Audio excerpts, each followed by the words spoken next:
नमस्कार मित्रों, मैं हूं डॉक्टर हरिनिवास। चैनल से आप परिचित हैं। चैनल का नाम है संस्कृत साहित्य एवं संस्कृति।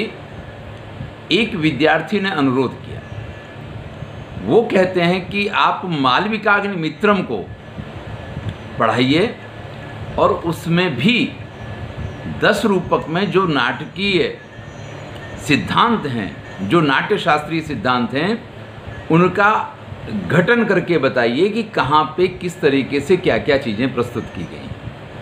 तो चलिए, ये एक नए प्रकार से आपको मैं मालविकाग्निमित्रम का अध्ययन यहाँ पे करवाऊँगा। वैसे जब मैंने ये चैनल शुरू किया था तो इसके प्रारंभ में ही मैंने मालविकाग्निमित्रम की कथा प्रस्तुत की थी। वो वीडियो चले भी बहुत अच्छे। संभवतः मालविकाग्निमित्रम पे इतना अधिक कार्य नहीं हुआ है। तो इसी आशय के साथ कि विद्यार्थियों को ये प्रयास अच्छा लगेगा, विशेष करके चूँकि इसके श्लोक और सूक्तियों पे मैंने वीडियो नहीं बनाए थे, तो इस वीडियो में मैं दोनों चीज़ों का समावेश करूँगा। श्लोक, सूक्तियाँ आएंगी और साथ में जो नाट्य शास्त्रीय सिद्धांत हैं, कहाँ क्या किस तरीके से उसको समाहित किया गया है या उनका प्रयोग हुआ है। क्योंकि कालिदास से भी पहले ये तो निश्चित है कि नाट्य शास्त्र नाम का ग्रंथ लिखा जा चुका था। भास से पहले नाट्य शास्त्र ग्रंथ नहीं था, लेकिन कालिदास से पहले नाट्य शास्त्र ग्रंथ था। उन्होंने अपने नाटकों में नाट्य शास्त्रीय सिद्धांतों का जितना पालन किया है, मैं तो ये कहूँगा कि अधिकांशतः पालन हुआ है। उन सब चीज़ों का विवेचन भी इसके साथ देखेंगे। तो नाट्य शास्त्रीय सिद्धांतों में जो पूर्व रंग इत्यादि होता है, वो तो पर्दे के पीछे हुआ करता है, लेकिन पूर्व रंग के बाद रंगमंच पर उपस्थित होकर के मंगलाचरण किया जाता है। कालिदास ने भी मंगलाचरण यहाँ प्रस्तुत किया है और इसी को नांदी भी कहा जाता है। तो कालिदास का मंगलाचरण देखते हैं, या नाट्य शास्त्रीय सिद्धांतों के अनुसार कहें तो नांदी देखते हैं। एकैश्वर्ये स्थितोपि प्रणत बहुफले या स्वयं कृत्तिवासाः कांता सम्मिश्र देहोप्य विषय मनसां यः परस्ताद्यतीनाम् अष्टाभिर्यस्य कृष्णं जगदपि तनुर्विभ्रतो नाभिमानः सन्मार्गालोकनाय व्यपनयतु सवस्तामसिं वृत्तिमीशः। जैसा कि हम जानते हैं कि महाकवि कालिदास शैव हैं। उन्होंने अपनी सभी रचनाओं में कहीं वागर्थावयव संपृक्तव के रूप में शिव की वंदना की है, कहीं वेदांते सुयमाहुरेक पुरुषम के रूप में शिव की प्रार्थना की है, और यहाँ पे भी उन्हीं शिव की वंदना करते हैं, उन्हीं शिव की प्रार्थना करते हैं। मंगलाचरण में प्रारंभ में ही सन्मार्गालोकनाय, अच्छे मार्ग के अवलोकन हेतु, या जो मैं कार्य कर रहा हूँ उसमें तमसो मां ज्योतिर्गमय जैसी स्थिति प्राप्त हो, हमारी जो भी समस्याएं हों, हमारा जो भी अज्ञान हो, व्यपनयतु, उसको दूर करें, वृत्तिमीशः। इस प्रकार से ईश यानी शिव के पास से वंदना की है। लेकिन वो शिव कैसे हैं, उनके विशेषणों का वर्णन ऊपर की पंक्तियों में किया जाता है। एकैश्वर्ये स्थितोपि प्रणत बहुफले या स्वयं कृत्तिवासः। भाई, ऐश्वर्य के एकमात्र स्वामी हैं। संसार के जो भी ऐश्वर्य हैं, जो भी रिद्धियां सिद्धियां हैं, जो भी महिमाएं हैं, उन सब के एकमात्र स्वामी हैं। और जो उनको प्रणाम करते हैं, उनको वो सारे फल देते भी हैं। लेकिन स्वयं कृत्तिवासा, स्वयं इन सब चीज़ों से दूर रहते हैं, और एक जिसको कहते हैं कि अजिनम, हाथी की खाल को ओढ़ के रखते हैं। स्वयं किसी देव की तरह दिव्य माल्याम्बर धरो, आभूषण पहने हुए, दिव्य वस्त्र रेशमी धारण किए हुए, इस प्रकार से नहीं दिखाई देते हैं।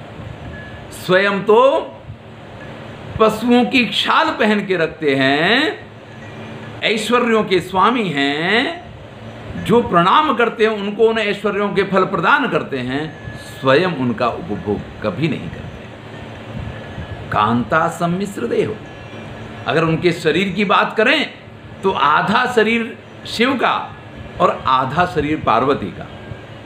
वागर्थाविव संपृक्तों में भी इस चीज की बात की है कि वाणी और अर्थ की तरह जो दोनों एक दूसरे के साथ मिले हुए हैं, वही बात यही है यहाँ पे है कि कांता सम्मिश्र देहो, जिनका अपना शरीर उनकी अपनी पत्नी के शरीर के साथ एकदम मिश्रित है।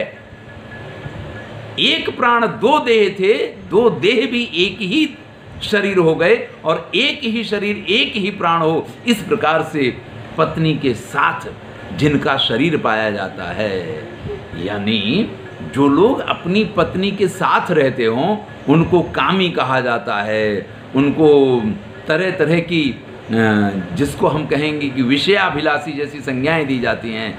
इनका तो शरीर ही पत्नीमय बन गया है, या आधा शरीर जिनका पत्नीमय बन गया है। ऐसे होने के बाद भी अविषय मनसाम, जो लोग विषयों का परित्याग करते हैं, ऐसे ऋषि मुनि उनको अपने ध्यान में यत्न पूर्वक यति नाम परस्तात्, वो ऋषियों के ध्यान के माध्यम है। अर्थात विषयों की पराकाष्ठा जिनके शरीर में दिखाई देती है और योगी लोग जिसका ध्यान किया करते हैं।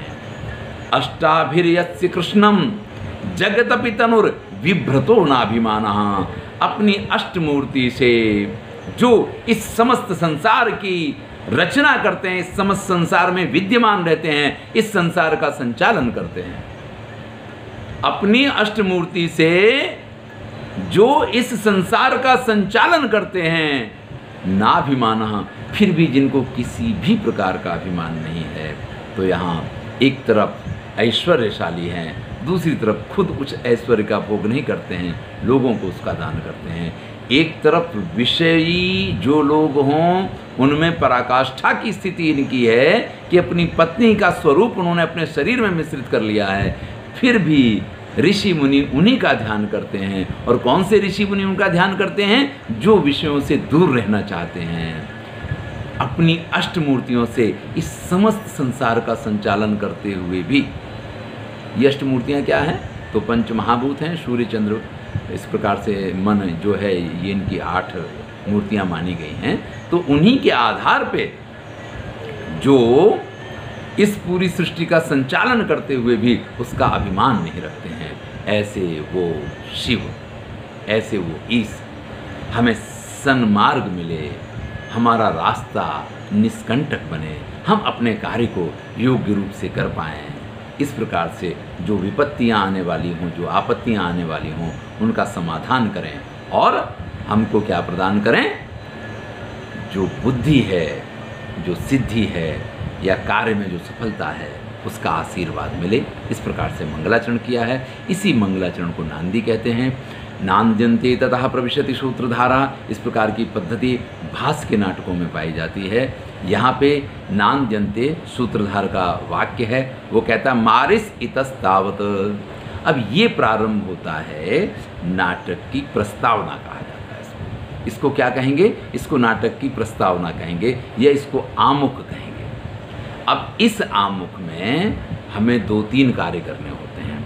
एक होती है जिसको कहते हैं कि कवि का नाम वगैरह कहा जाता है, रचना का नाम कहा जाता है, सभा पूजा का कार्य भी पूर्ण किया जाता है। तो देखते हैं क्रमशः।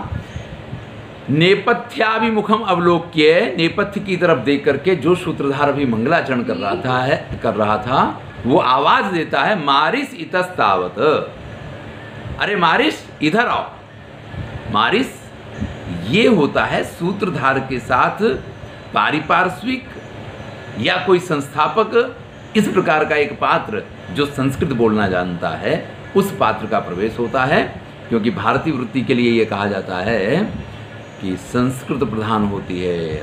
वाग व्यापारो नटाश्रय, जो नट के आश्रित होता है, इसलिए यहाँ नट को ही बुलाया है। पारपार्श्विक आके कहता है भाव अयम अस्मि, मैं ये हूँ। सूत्रधार कहता अभिहितोस्मि विद्वत परिषदा कालिदास प्रथित वस्तु मालविकाग्निमित्रम नाम नाटकम अस्मिन् वसंतोत्सवे प्रयोक्तव्यम इति तदारभ्यताम संगीतम। अरे भाई, आज यहाँ विद्वानों की जो परिषद है, देखिए सभा पूजा भी शुरू हो गई इसमें। इस विद्वानों की परिषद में कालिदास के द्वारा जिसकी रचना हुई है, उस मालविकाग्निमित्रम नाम के नाटक का इस वसंतोत्सव में प्रयोग किया जाएगा, उसका प्रस्तुतिकरण किया जाएगा, तो संगीत प्रारंभ करवाओ। अब पारिपार्श्विक कहता है मां तावत, आप यहाँ विद्वानों की सभा में इस प्रकार का प्रयत्न किस प्रकार से कर रहे हैं, ऐसा नहीं होना चाहिए। प्रथित यशसाम भास सौमिल्य कवि पुत्रादि नाम प्रबंधान अतिक्रम्य वर्तमान कवे कालिदासस्य क्रियाम कथम बहुमाना। अरे भाई, भास सौमिल्य कविपुत्र इत्यादि जो अत्यंत यशस्वी कवि हैं, आप उनकी रचनाओं का प्रदर्शन ना करते हुए, आप उनके नाटकों को यहाँ प्रदर्शित ना करते हुए, आजकल के वर्तमान काल के कवि कालिदास की रचना को यहाँ प्रस्तुत करने का कह रहे हैं। भाई, ये मुझे बहुत ही योग्य नहीं लगता है, क्योंकि जो प्रसिद्ध हैं, भाई नाटक के लक्षण में ये कहा गया है नाटकम ख्यात वृत्तम स्यात्, जो प्रख्यात कथानक पे आधारित हो। आप तो आज के कवि की रचना को प्रस्तुत कर रहे हैं। अरे भाई, प्रख्यात कथानक हो और प्रख्यात कवि हो तो वो रचना और सुंदर ढंग से इन विद्वानों को अत्यंत हृदयस्पर्शी बनेगी। इसलिए आप ऐसा कर रहे हैं, आपने सोच तो लिया है ना। सूत्रधार कहता अयि विवेकग्रस्तम अभिहितम। भाई, आपने जो कहा ये थोड़ा पूर्वाग्रह पीड़ित बात है। पुराण मित्येव न साधु सर्वम न चापि काव्यम नवमित्यवद्यम संता परीक्षान्यतर भजन्ते मूढ़ा पर प्रत्ययने बुद्धि। भाई, जो कुछ पुराना होता है सब कुछ अच्छा होता है, ऐसा तो नहीं कहा जा सकता है। और सब कुछ नया होता है इसलिए वो बेकार होता है, वो योग्य नहीं होगा, ऐसा भी नहीं कहा जा सकता है।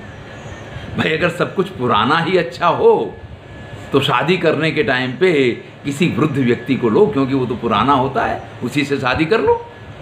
लेकिन तब हम कहते हैं कि नवयुवान साथी चाहिए। तो जो नवयुवान होता है या जो नवीन होता है वो सब खराब नहीं होता है। हर जगह पे ओल्ड इज गोल्ड आप ये नहीं कह सकते हैं, हर जगह पे ये बात लागू नहीं पड़ेगी। संतः परीक्षान्य तरफ भजनते।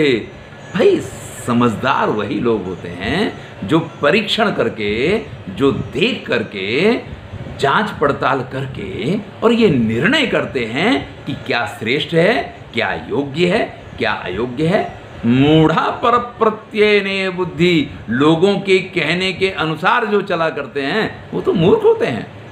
तो यहाँ तो सारे विद्वान बैठे हुए हैं। मैंने कहा सभा पूजा भी चल रही है, मैं यहाँ लोगों के बीच में जब ये नई रचना प्रस्तुत करूँगा तो इसलिए ये इसको नकार नहीं देंगे कि ये तो नई रचना है, हमें तो पुरानी रचना कोई दिखाई है, नहीं नकारेंगे। तो ये सभा पूजा भी चल रही है, कवि की संज्ञा का भी उल्लेख हो गया, रचना का नाम भी हो गया। ये भारतीय वृत्ति के अनुसार जो कुछ उसमें प्ररोचना, वीथी, प्रहसन और कथामुख जो उसके अंग होते हैं। अब इसके बाद जो प्ररोचना है, जो सभा पूजा है, प्रकृष्टेन रोचते इति प्ररोचना, उसका स्थान आएगा आगे चल के।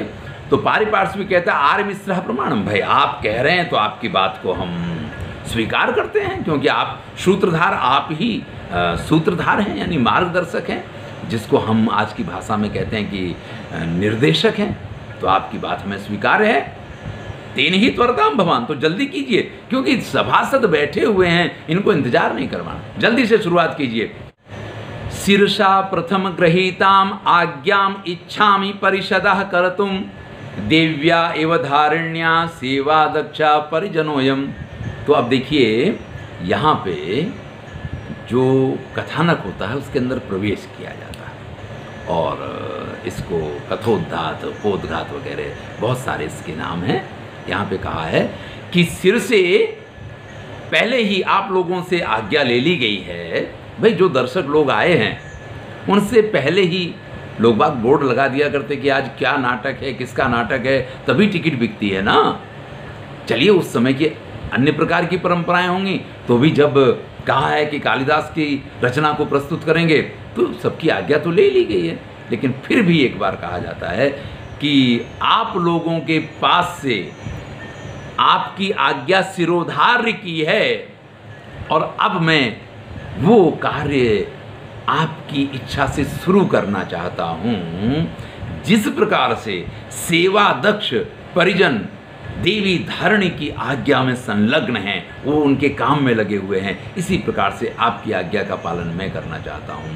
तो यहाँ पे अगला दृश्य जो है वो धारिणी की आज्ञा में उनके सेवक किस प्रकार से रत हैं वो आ जाता है।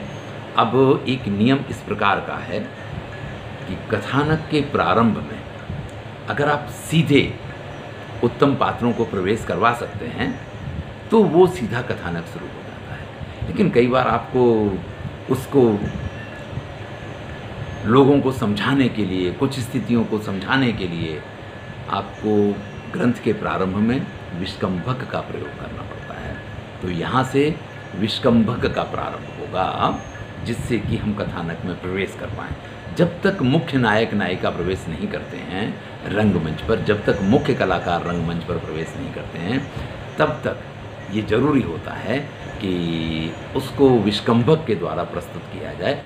तो यहाँ विष्कंभक का प्रारंभ होता है क्योंकि इसमें दो प्रकार के पात्र प्रयुक्त होंगे। नाटक के प्रारंभ में प्रस्तावना के रूप में आप प्रवेशक का प्रयोग नहीं कर सकते हैं। एक पात्र संस्कृत बोलने वाला और एक पात्र प्राकृत भाषा बोलने वाला होगा तो मिश्र विष्कंभक होगा, ये उसका नियम है। तो सबसे पहले वकुलावलिका प्रवेश करती है, वो कहती है आज्ञप्तास्मि देव्या धारिण्या अचिर प्रवृत्तोपदेशम छलिकम नाम नाट्यंतरेण कीदृशी मालविकेति नाट्याचार्य आर्यगणदासम प्रष्टुम। भाई महारानी धारिणी ने मुझे आज्ञा दी है कि मैं जाऊं नाट्याचार्य आर्यगणदास के पास कि छलिक नाम का जो नाट्य प्रयोग मालविका सीख रही थी, मालविकी थी, तो वो कैसा उसका प्रोग्रेस है। एक माता पिता जैसे अपने बच्चे की प्रोग्रेस रिपोर्ट को जानना चाहते हैं ना, ऐसे महारानी धारिणी बड़ी व्याकुल हैं इस मालविका के प्रोग्रेस रिपोर्ट को जानने के लिए कि वो जो कुछ सीख रही है वो अच्छे ढंग से सीख रही है क्या है। लेकिन रास्ते में चलते चलते उसको कौमुदिका जो दूसरी दासी वो दिखाई दे जाती है और वो कहती है सखी कौमुदिके कुतस्त्वम इयम धीरता यत् समीपे नापि अतिक्रम अंतर्तो दृष्टिम न ददाति। अरे ये क्या है, तू कैसी बेसुध है कि तेरे पास से मैं जा रही हूं और तू मुझे देख भी नहीं रही, मुझसे बात भी नहीं कर रही। यानी दो सखियां हों और आपके बगल में से दूसरी सखी जा रही हो और पहली सखी उसकी तरफ कुछ ध्यान ही नहीं दे, उसको ना बुलाए ना उससे बात करे और अपनी धुन में चली जा रही हो, तो इस प्रकार का प्रश्न तो खड़ा होगा।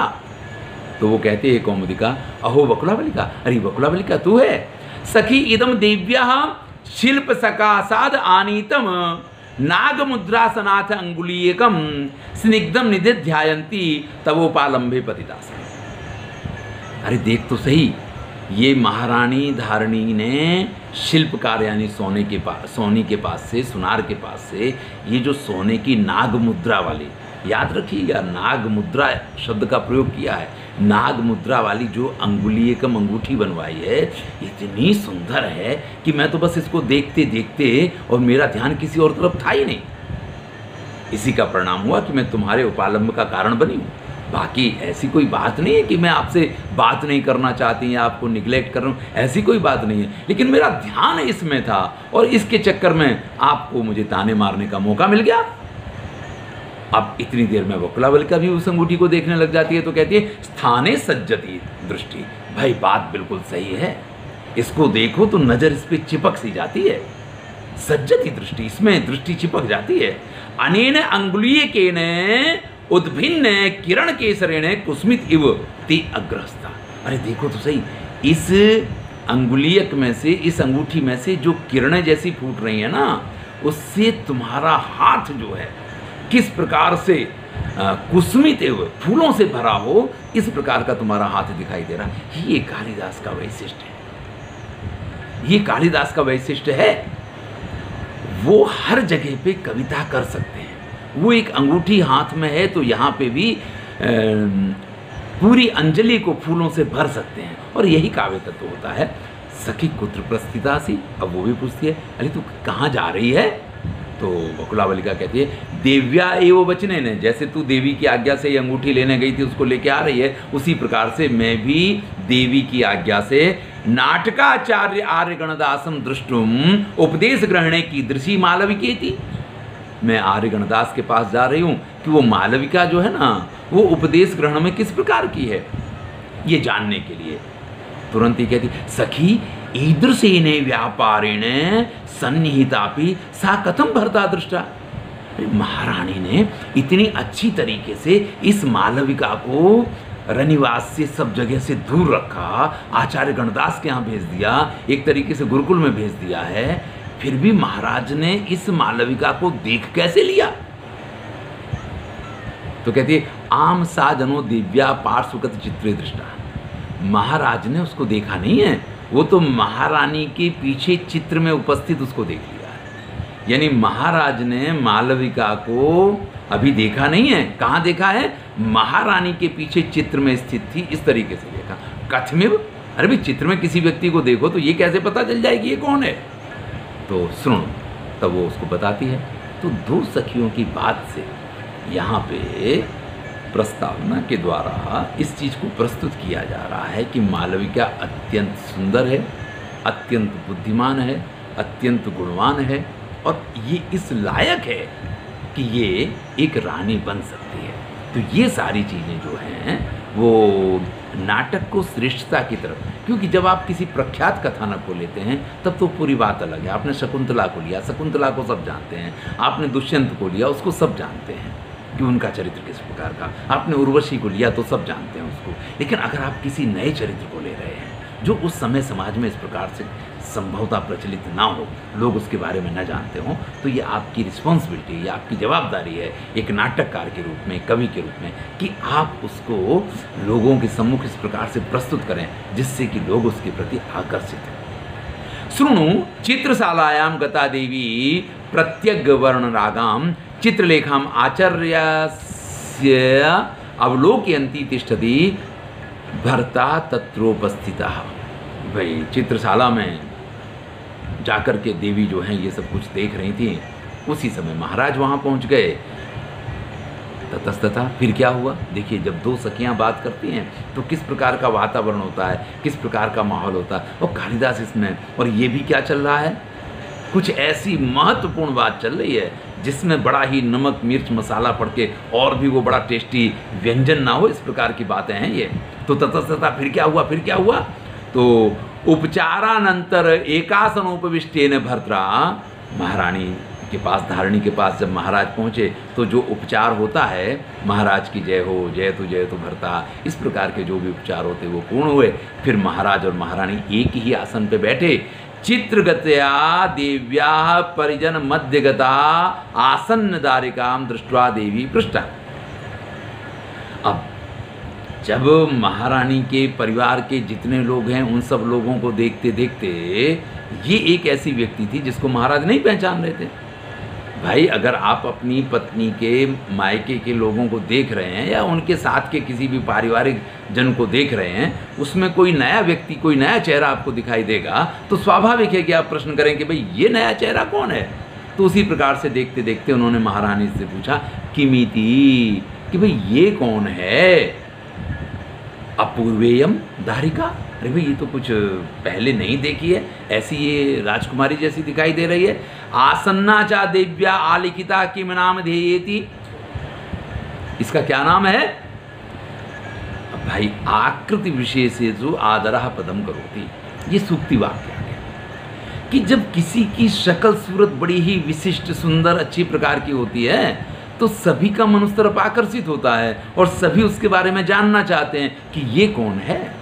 तो स्वाभाविक है यहाँ मालविका के गुणों का वर्णन शुरू हो गया जब ये कहा कि आकृति विशेषेषु आदरा पदम करो। होती, आकृति विशेष इस प्रकार की होती हैं जिस तरफ व्यक्ति का मन आदर से आकर्षित हो जाता है। इसका अर्थ है कि मालविका बड़ी ही सुंदर है। ततस्तथा फिर क्या हुआ? ततो अवधीरित वचनो भरता देवीं पुनरअनुबद्धुम संकिता। महारानी को अंदाज मिल गया कि महाराज का ध्यान इस तरफ कुछ ज्यादा ही है, तो महारानी ने उनकी बात का जवाब नहीं दिया। ततः कुमार्या वसुलक्ष्म्या आख्यातम आर्येस मालविकेति। लेकिन वहीं पे जो कुमारी वसुलक्ष्मी थी उन्होंने कह दिया कि ये तो मालविका है।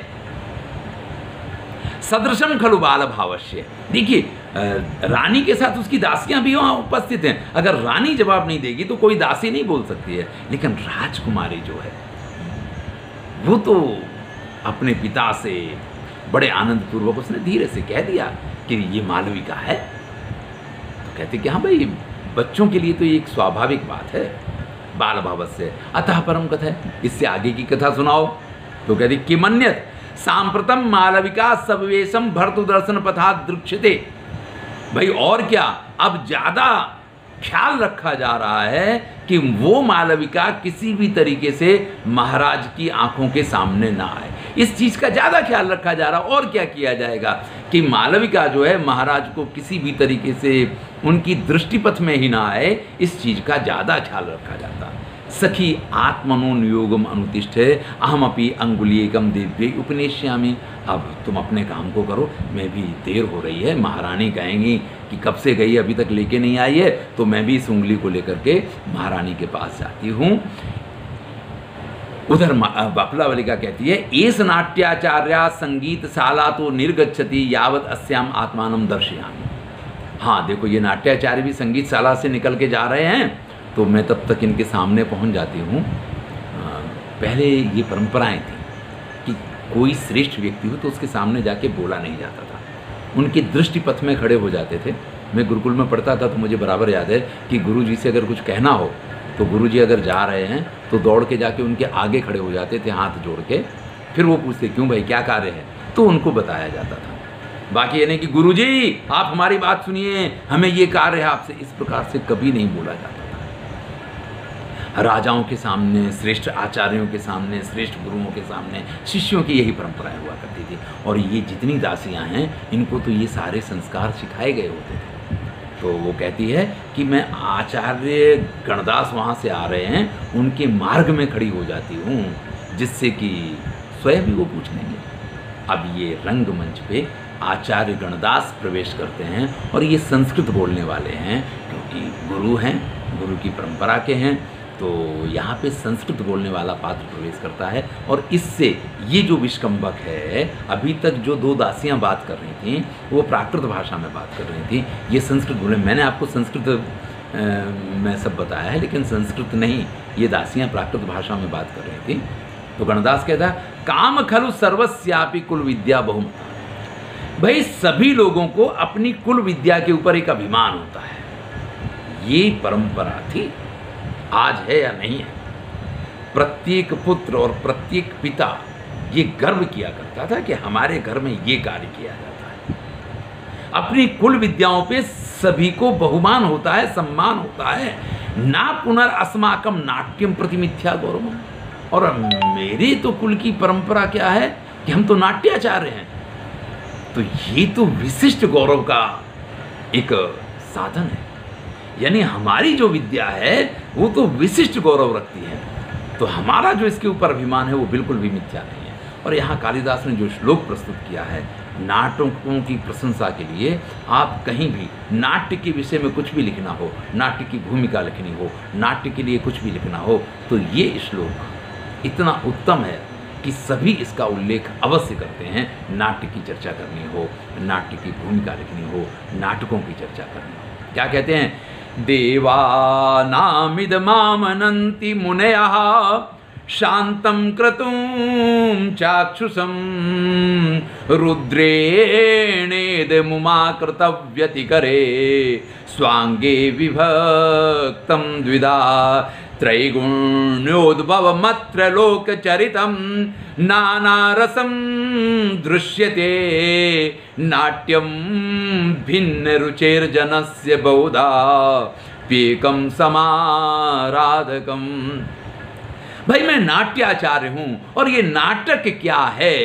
देवानाम इदम आमनन्ति मुनयः शांतम क्रतुम चाक्षुषम। भरत मुनि ने साक्षात चाक्षुष, जिसको साक्षात देखा जा सके, देवताओं के लिए जिसको यज्ञ के रूप में आयोजित किया है, यानी देवताओं के आनंद के लिए स्वयं भरत मुनि ने जिसको चाक्षुष यज्ञ के रूप में उनके मन को शांत करने के लिए जिसको सबसे पहले प्रस्तुत किया है। रुद्रेण उमाकृत व्यतिकरे स्वांगे विभक्तम द्विधा। और इस पे प्रत्युपकार करने के लिए या इस पे उपकार करने के लिए स्वयं रुद्र ने अपने तांडव और उमा के लास्य, इन दोनों प्रकार के नृत्यों के द्वारा अपने को जैसे दो अंगों में विभक्त करके स्वांगे विभक्तम द्विधा, और उन दोनों अंगों से इसका उपकार किया है। त्रैगुण्योद्भव अत्र लोकचरितम। इन नाटकों में क्या होता है? तीनों लोकों में जो उत्तम चरित्र वाले व्यक्ति होते हैं, नाटकम ख्यात वृत्तम स्यात्, पंच सिंधी समन्वितम के बाद जो आता है कि यहाँ नायक श्रेष्ठ होना चाहिए, लोकोपचरितम। तो वही कहते हैं कि यहाँ जो श्रेष्ठ चारित्र हैं, विविध प्रकार के रसों के साथ उन चारित्रों को लोगों के सम्मुख प्रस्तुत किया जाता है। लोगों को इतिहास के महान महान लोगों के गुणों से, उनके आदर्शों से, उनकी शिक्षाओं से अवगत कराया जाता है।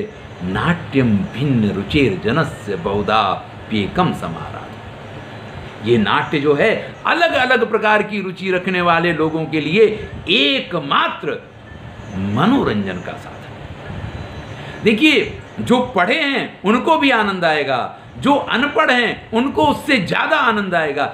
सभी प्रकार के लोगों को ये आनंद देने वाला होता है। इसलिए मैं जब इस विद्या को किसी को सिखाता हूँ ना, जो देवताओं तक को आनंद करती है, प्रत्येक व्यक्ति को आनंद देने वाली है, ऐसी विद्या अगर किसी को सिखाने का मौका मिले तो ये तो मेरे कुल की ये जो परंपरा है, मैं जो नाट्याचार्य हूँ, ये तो बड़ा श्रेष्ठ कार्य है मेरा। तो मुझे अपने कुल के इस पारंपरिक कार्य पे बड़ा ही, जिसको कहें कि स्वाभिमान है, इस पे बड़ा ही मुझे आदर है, सत्कार है।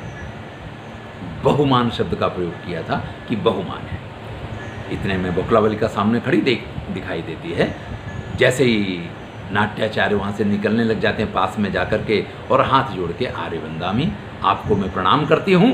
गणदास तुरंत कहते हैं भद्रे चिरम जीव, कल्याणिनी लंबे समय तक जीवित रहो। आशीर्वाद देने की जो प्रथा है आशीर्वाद देती है। तो कहती है देवी पृच्छति, महारानी ने पूछा है जो मालविका को आपके पास भेजा गया है वो सब कुछ सीखने में किस प्रकार की है? भाई वो जो कुछ आप सिखाते हैं सीख तो रही है। तो गणदास कहते हैं भद्रे विज्ञाप्यताम देवी परम निपुणा मेधाविनी चा। अरे जाओ और महारानी से कहना कि वो तो अत्यंत निपुण और मेधावी है। मेधावी का अर्थ होता है बहुत ही बुद्धिमान है। निपुण और बुद्धिमान दोनों शब्द हैं। कौशल्य का होना एक चीज है, निपुणता कौशल्य को व्यक्त करती है, और बुद्धिमानी जो है वो अलग चीज है। बुद्धिमानी व्यक्त करती है किसको? आपकी शार्पनेस को, आपके तेज को व्यक्त करती है। तो परम निपुण और मेधाविनी है। और खास करके नाट्य वगैरह में सिर्फ बुद्धि काम नहीं करती है।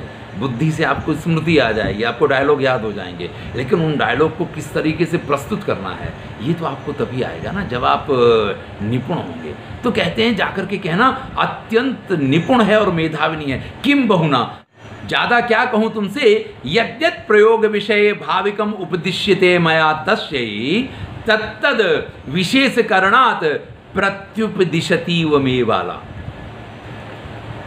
अरे बकुलावलिका जाकर के महारानी से कहना कि वो तो बड़ी ही निपुण और बुद्धिमान है, मैं ज़्यादा क्या कहूँ, उसका वर्णन किस प्रकार से करूँ, लेकिन ये समझ लो मैं नाट्याचार्य हूँ। जो भाव मैं उसको सिखाता हूँ कि इस भाव को तुम्हें इस तरीके से प्रस्तुत करना है, तो मैं जो भाव के बारे में उसको बताता हूँ वो उन सारे भावों को इस प्रकार से प्रस्तुत करती है जैसे कि वापस मुझे उपदेश दे रही हो कि आपने जो कहा है कि इसको ऐसे प्रस्तुत करो, ऐसे नहीं, वास्तव में तो अगर प्रस्तुत करेंगे तो ऐसे ये और भी सुंदर लगेगा।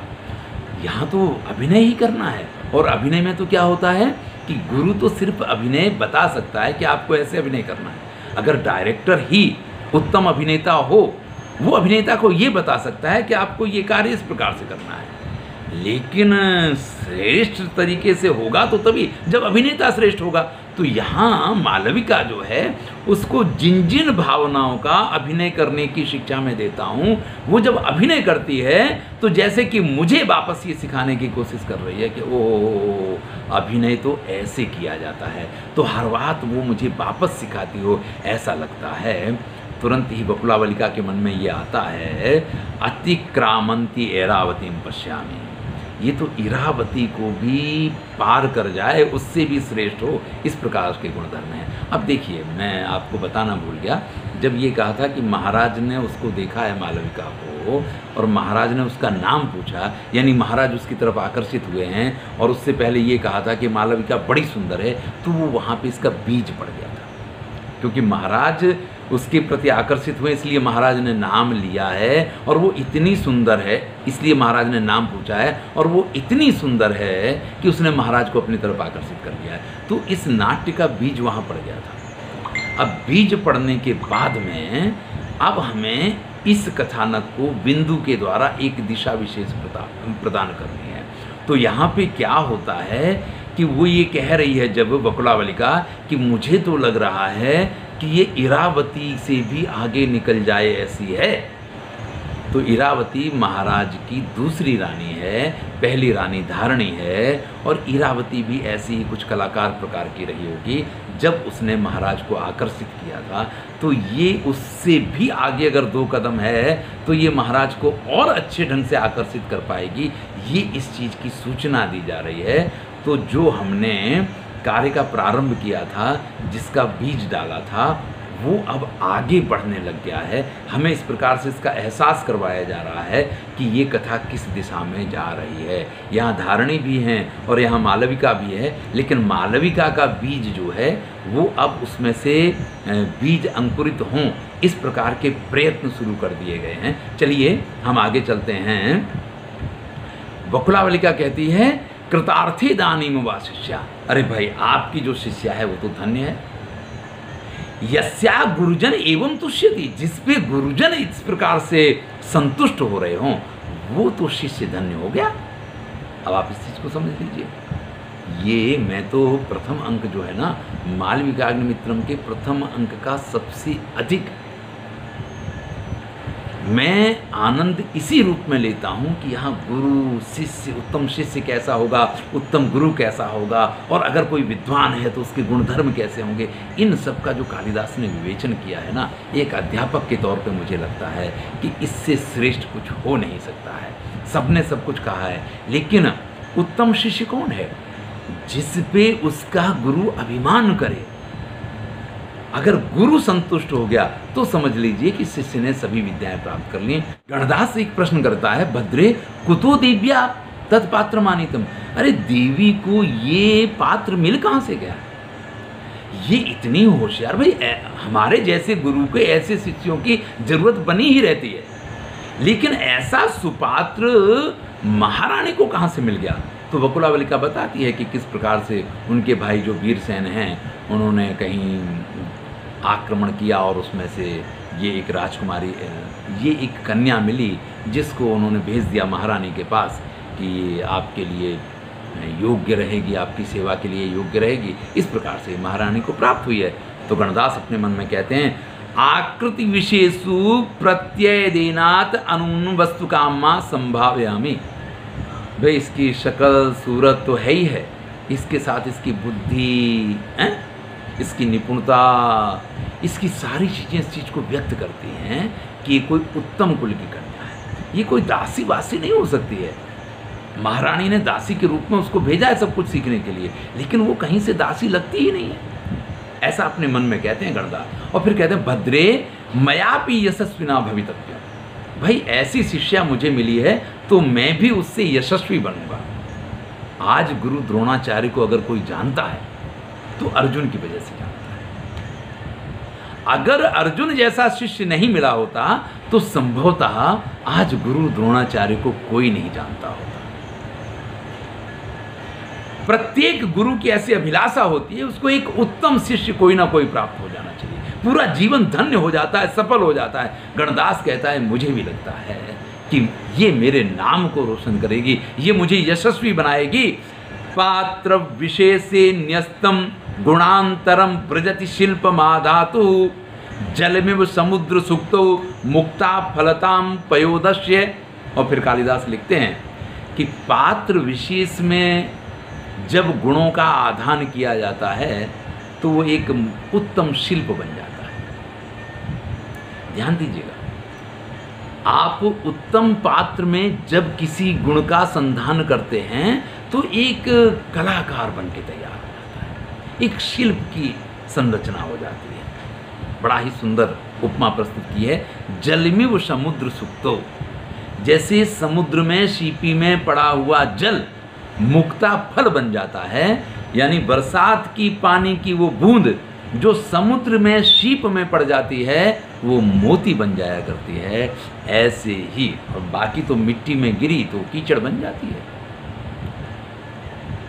तो ये जो मालविका है ना, ये मुझे मिली है, ये इतना श्रेष्ठ पात्र है कि इस पात्र में पात्र विशेष न्यस्तम, जब मैं इसमें गुणों का आधान करूंगा, जब मैं इसको मेरी कला की शिक्षा दूंगा तो शिल्पम आधातुम विदति, तो एक उत्तम कलाकृति तैयार होगी।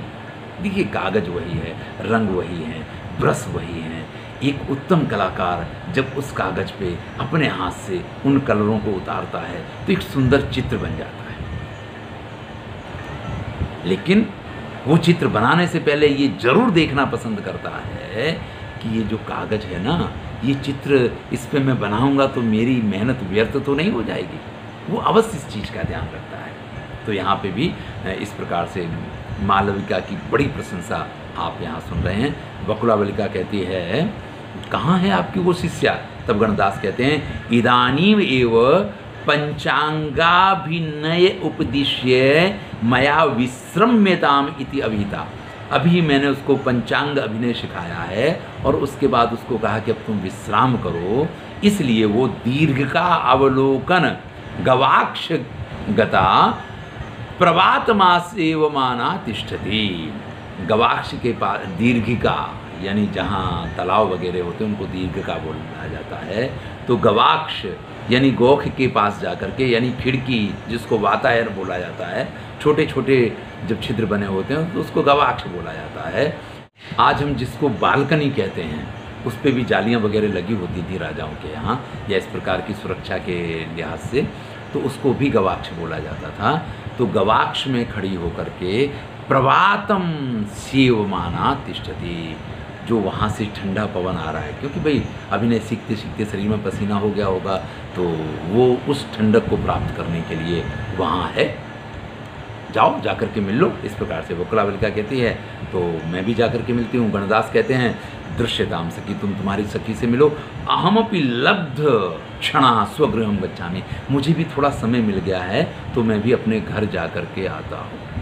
ध्यान दीजिएगा, अगर उत्तम शिष्य मिल जाए ना तो फिर गुरु को उसको पढ़ाने में, उसको सिखाने में इतना आनंद आने लग जाता है कि वो घर खाना पीना सब कुछ भूल जाता है।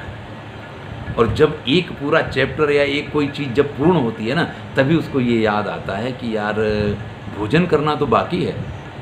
या पत्नी आकर के बुलाएगी तो पता चलेगा कि अभी तो भोजन ही बाकी है। तो गुरुकुल में ऐसा हुआ करता था, मैंने तो कई बार इस प्रकार का अनुभव किया है। तो इस प्रकार से इस दृश्य के माध्यम से मालविका कैसी है ये आपको पता चला, मालविका के प्रति महाराज आकृष्ट हुए ये आपको पता चला। अब आगे क्या होगा, इसमें नायक प्रवेश करेगा तो मुख्य कथानक शुरू हो जाएगा। तो यहाँ आकर के विस्कंभक पूरा हो जाता है। इस प्रकार से प्रस्तावना विस्कंभक के माध्यम से प्रस्तुत की गई है। अब आगे का दृश्य जो है वो राजा के साथ प्रस्तुत होगा। आनंद लीजिए।